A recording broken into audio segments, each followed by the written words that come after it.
Perkenalkan, nama saya Stella Fiduta Manalu dengan NIM A1C422035. Nah, di sini saya akan menjelaskan bagaimana mekanisme respirasi pada hewan, yaitu hewan vertebrata dan invertebrata.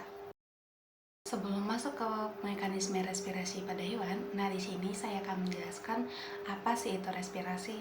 Nah, jadi respirasi ini merupakan proses oksidasi senyawa organik dalam bentuk glukosa atau C6H12O6 yang nantinya akan menghasilkan energi dalam bentuk ATP, karbon dioksida atau CO2, dan air atau H2O.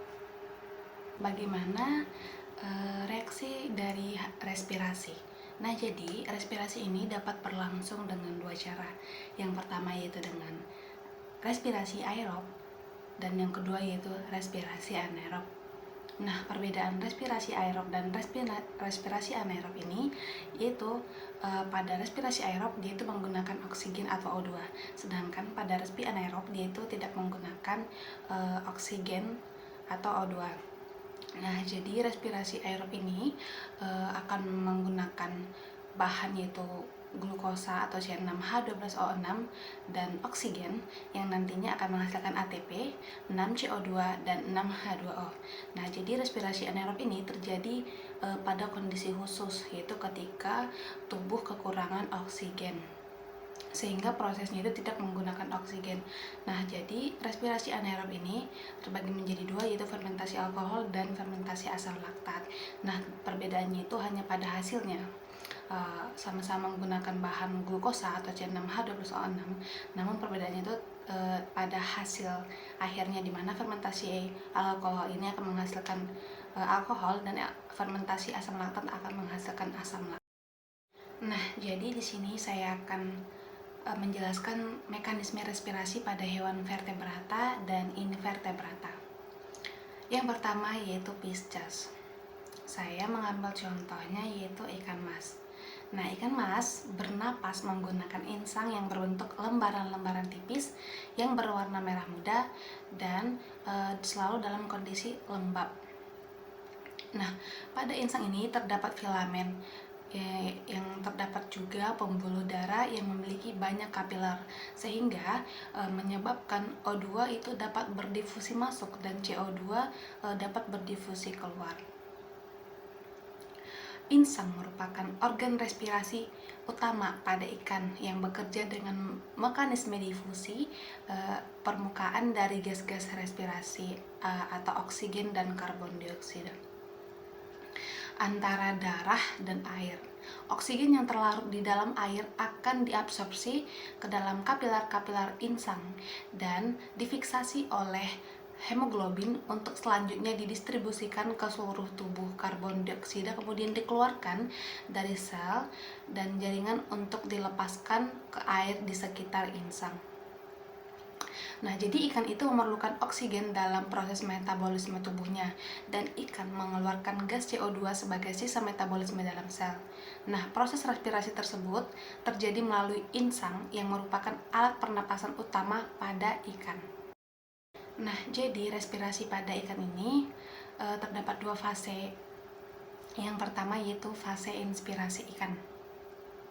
Nah, jadi fase inspirasi ikan ini merupakan gerak tutup insang ke samping dan selaput tutup insang tetap menempel pada tubuh yang mengakibatkan rongga mulut bertambah besar. Nah, sebaliknya celah belakang inang akan tertutup yang berakibat tekanan udara dalam rongga mulut akan lebih kecil daripada tekanan udara dari luar, sehingga celah mulut akan membuka sehingga terjadilah aliran air ke dalam rongga mulut. Selanjutnya yaitu fase ekspirasi. Nah, setelah tadi airnya masuk ke dalam rongga mulut, celah mulut kemudian menutup. Insang kembali ke kedudukannya yang semula, yang diikuti dengan membukanya celah insang. Air dalam mulut akan mengalir melalui celah-celah insang yang menyentuh lembaran-lembaran insang. Pada tempat inilah terjadi pertukaran udara pernapasan, di mana darah melepaskan CO2 ke dalam air dan mengikat O2 dari air. Nah, pada fase inspirasi, O2 dan air masuk ke dalam insang. Kemudian O2 akan diikat oleh kapiler darah untuk dibawa ke jaringan-jaringan yang membutuhkan. Yang sebaliknya, pada fase ekspirasi itu, CO2 yang dibawa oleh darah dari jaringan akan bermuara ke insang dan dari insang diekskresikan keluar tubuh. Yang kedua yaitu amfibi. Nah, di sini saya mengambil contohnya yaitu katak. Tentunya kita telah mengetahui bahwa katak itu merupakan salah satu jenis dari amfibi yang dalam daur hidupnya itu mengalami metamorfosis, yaitu proses perubahan bentuk tubuh secara bertahap. Nah, kita ketahui bahwasanya sebelum menjadi katak dia itu adalah seekor berudu. Nah, tentunya alat pernapasan berudu dan amfibi ini berbeda, di mana berudu pada usia awal dia itu menggunakan alat pernapasan insang luar. Ketika umurnya 9 hingga 12 hari, kemudian insang luar itu digantikan dengan insang dalam, yang fungsinya itu tetap sama dengan pernapasan. Selanjutnya, ketika si berudu telah menjadi tahap selanjutnya yaitu katak, maka berudu tersebut mengalami metamorfosis. Alat pernapasannya juga berganti menjadi paru-paru.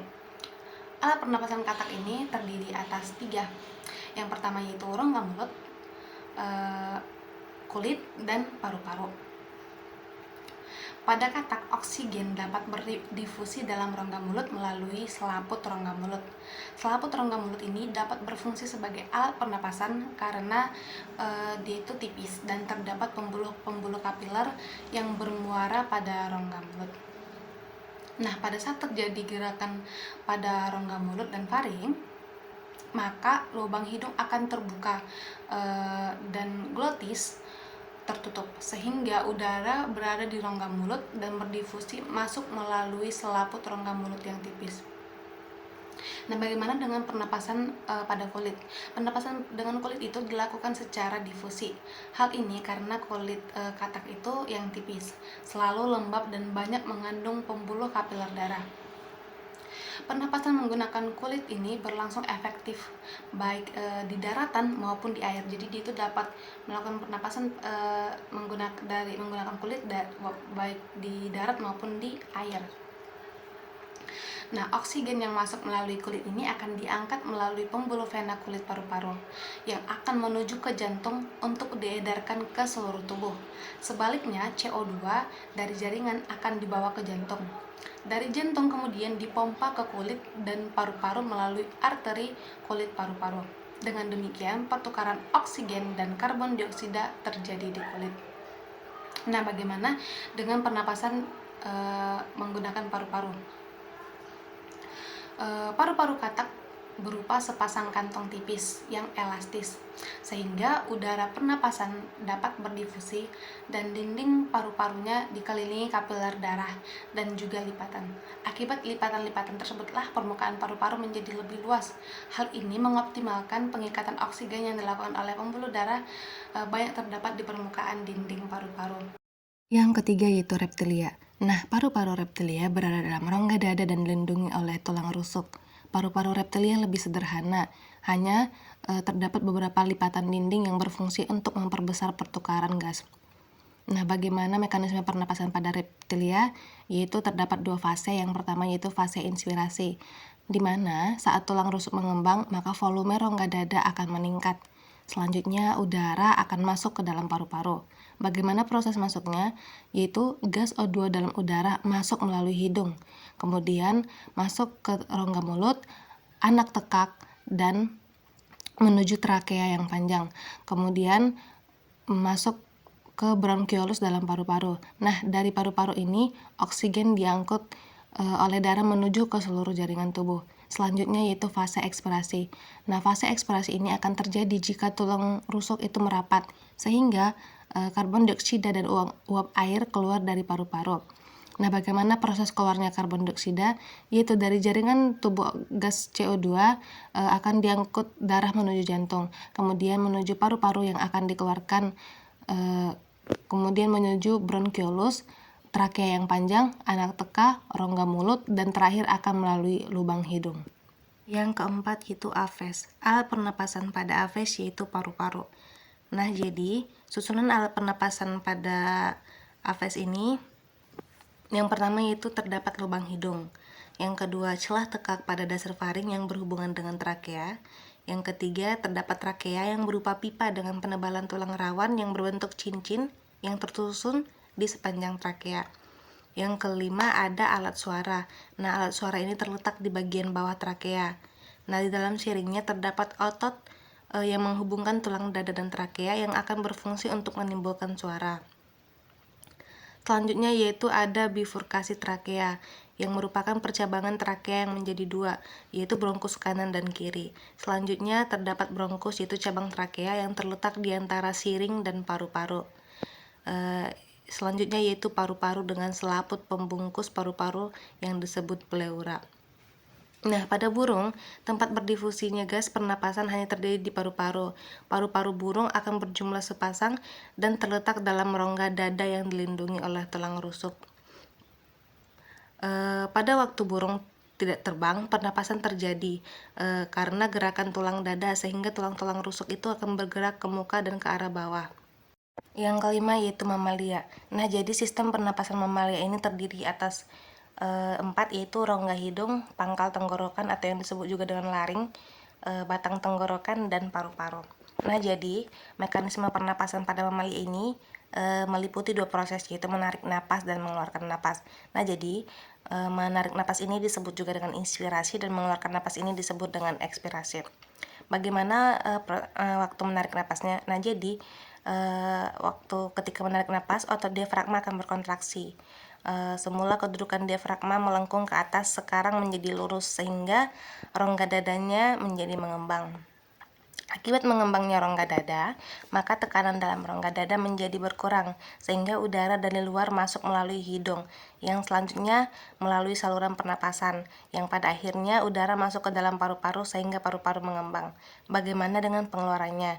Pengeluaran napas ini disebabkan karena melemasnya otot diafragma dan otot-otot rusuk yang juga dibantu dengan berkontraksinya otot perut. Diafragma menjadi melengkung ke atas. Dengan naiknya tekanan dalam rongga dada, maka udara dari dalam paru-paru keluar melewati saluran pernapasan. Selanjutnya yaitu respirasi pada hewan invertebrata. Yang pertama yaitu porifera. Nah, di dalam mitokondria pada sel koanosit, oksigen akan digunakan untuk mengurangi molekul organik menjadi molekul anorganik yang disertai pelepasan karbon dioksida. Selanjutnya, molekul-molekul karbon dioksida yang terlarut dalam air akan bergerak berlawanan arah menuju spongosol, yang di dalam spongosol digerakkan oleh flagellum. Kemudian sel koanosit akan mengalir keluar melalui oskulum. Selanjutnya yaitu platyhelminthes. Respirasi pada platyhelminthes ini tidak memiliki sistem respirasi. Oleh sebab itu, pernapasan dilakukan secara difusi oleh seluruh sel tubuhnya, sehingga membuat mereka rentan terhadap kehilangan cairan yang berakibat habitat mereka itu menjadi terbatas. Nah, proses tersebut terjadi karena tubuhnya yang tipis, dan sistem ekskresi pada kelompok platyhelminthes ini berfungsi untuk menjaga kadar air di dalam tubuh. Karena hewan ini belum mempunyai alat pernapasan, maka pengambilan O2 maupun pengeluaran CO2 berlangsung secara osmosis melalui seluruh permukaan tubuh. Nah, pengambilan oksigen bagi anggota yang hidup bebas dilakukan secara difusi melalui permukaan tubuhnya. Sedangkan anggota yang hidup sebagai parasit bernapas secara anaerob, yang artinya respirasi berlangsung tanpa oksigen.